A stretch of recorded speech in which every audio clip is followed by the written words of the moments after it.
Yeah, good morning, guys. A lot of people are going to be watching overnight with some of those winds what this fire would do. Good news is I'm told that the fire lines were holding pretty well. They actually were able to fly the fire after we spoke to officials last night. It's now estimated to be a little over 19,000 acres, still 0% contained, and kind of break down a little bit more of that with us, Tiffany Davila with Forestry and Fire Management. Tiffany, I guess just give us kind of the update of what happened last night. I know it sounds like it was a good night in terms of these fire efforts. Yeah, they made some great progress last night. They were able to conduct some firing operations for that contingency line on the south side of the fire. So those successfully held overnight, and crews today will be monitoring that area. There'll also be a priority area on the north side in the Little Colorado Canyon area. That's where the winds could align with that canyon. So that'll be a priority area for today. But overnight, they did make some good progress on this fire. And another windy day on tap we're expecting. I know it's another test, we're going to be watching it closely.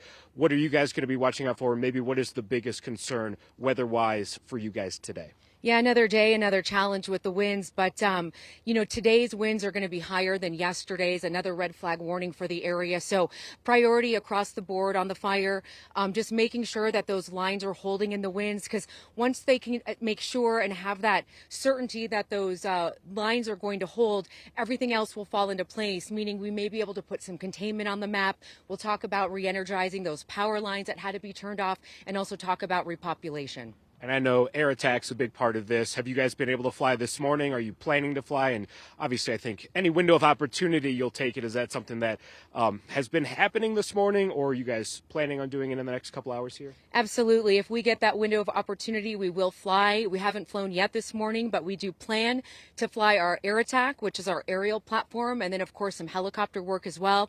Unfortunately, yesterday we had to ground our Type 1 helicopter around noon because of those winds. But if we have the opportunity today, we will take advantage of that. And hundreds of firefighters across the state, really across the country here. Can you just explain to people maybe at home kind of how much these men and women are working and kind of what a typical shift might look like for them out there? Sure. So they're working about 14 to 16 hours a day. We have two shifts. We have day shift and night shift. So really these guys and gals are on the clock 24/7. We have resources from all over Arizona, New Mexico, and all across the West. And just with the winds, what is kind of the biggest challenge that provides? Is it grounding the aircrafts? I know flying embers. What, from your guys' perspective, is the biggest challenge when we talk about some of the high winds we're going to be seeing? Sure. So like I said, that north side in the Little Colorado Canyon area, the winds could align with that canyon. So that's going to be a priority area today. Of course, not being able to fly aircraft's going to be hard as well. And overall, this has been a wind-driven fire. It's been challenging from the get-go. But like I said, crews are making really good progress. And if all the lines can hold through today's wind event, things are going to be looking up from here on out. It grew a little bit in terms of acreage from last night when we last talked. Can you explain, was that more just accurate mapping, or is this fire kind of growing a little bit? And if so, maybe in which direction? I mean, the fire is moving around a bit, but most of that activity is within the fire's perimeter. There's a lot of, fuel that's still burning off. Some of that acreage is due to the firing operations that they've conducted over the past couple of days. And also some of that's due to just more accurate mapping.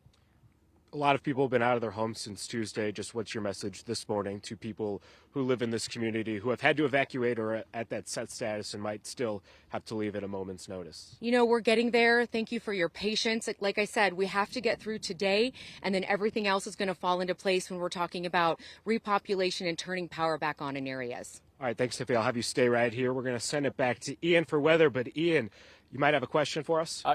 Great work out there, and thanks for answering that question about the acreage, because just because a fire grows, it doesn't mean it's always a bad news.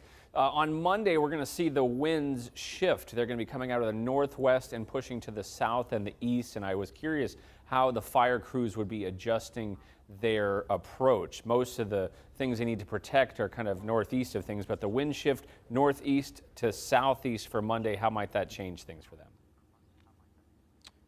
Yeah, Tiffany, Ian was just asking with potential wind shift on Monday from northeast to southeast, how might that change kind of crews' plans or how crews kind of go about fighting this fire? I mean, really, right now, it's the wind gusts that they're concerned about and the red flag conditions. That's just critical fire weather.